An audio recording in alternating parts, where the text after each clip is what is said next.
So we have been emphasizing in this course the importance of engaging students in sustainability efforts on campus, not only in terms of courses they take, but problem-based and project-based learning, participating in living labs on implementation, and building teams and coming up with communication, leadership, innovation in finding finances and closing barriers on evaluation and reporting, making sure university is not greenwashing, questioning the authorities about their commitment, having the sustainability office and be responsible for answering and guiding steps and implementation of sustainability and so on. But is it obvious how we actually engage students? Can we just force them to be part of the process of sustainability, or is there some educational development possible which gets them excited to voluntarily get involved in sustainability implementation? Because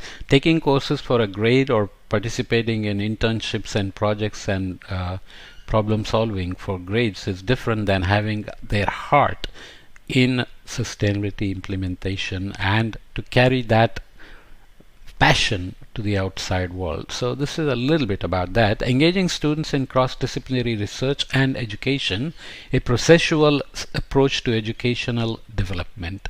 The creation of future sustainable and efficient energy systems requires a cross-disciplinary approach in engineering education. In order for energy-related engineering students to be prepared for real-world situations after their studies, so the goal is to really send them out with a passion for carrying their talent to the outside with heart, not just money and brain. It's important that while they are still studying, they obtain the basic skills for handling different concepts, theoretical frameworks, and solution types created in various disciplines involved. So a broader base that you get while you are at the university. At the Tampere University of Technology, Tampere, whatever it is, a cross-disciplinary team was formed from 4 different departments in 3 different faculties to create a platform for research and education purposes on the university campus. The purpose was to coordinate research and provide students with a wider picture and a concrete implementation of the different layers and aspects that need to be taken into account when creating innovative solutions for future digital energy systems. Implementation is the key word, so that you don't just learn about it or you don't just solve classroom problems, but you solve on-the-ground problems.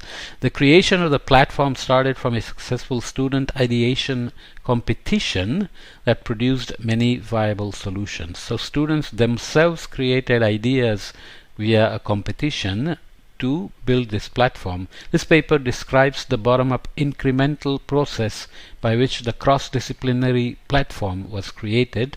The innovative solutions created in the student ideation competition convinced the university organization that cross-disciplinary collaboration should have a more permanent platform on the university campus, allowing researchers and students to incorporate more sustainability and systemic aspects into their work and having a positive impact on the sustainable energy consumption on the campus.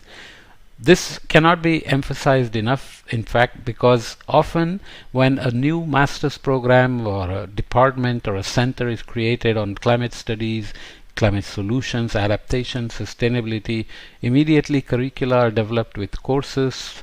There are requirements in terms of internships in the industry or problems, projects, theses, but none of them come towards creating platforms where actual collaborations and implementations happen to engage students. And this is important because this is not naturally a part of the education in other disciplines, but sustainability and net zero offers a unique opportunity to do this in terms of training them in actual implementation, team building, leadership, communication, financing, closing the gaps, innovation for implementations, and so on. Often Electives are offered in different departments, so you can choose courses elsewhere and feel complete in your focus of, let's say, sustainability. But unless you have a platform where you can participate in implementation innovation, it's not going to be complete. So in that sense, this educational development is very critical. There are details. Usually when I skip and jump to the next chapter is because this chapter is full of words. It's hard to summarize them in a very meaningful way. But if you read the chapter, you see that it has good points. But in this kind of a platform on YouTube, I will just give you a brief introduction so that if you are excited about this particular platform and how it was developed and what it does, you can go and read the chapter yourself. So I'm not going to go into details of each chapter in that sense. Okay, so when there is a figure, I always use it because it is a nice way, as they say, a picture is worth 1,000 words. But social science in general tends to be very discursive and a lot of words. Problem itself is wordy, solutions can be wordy, so I will just be brief in these cases. Okay,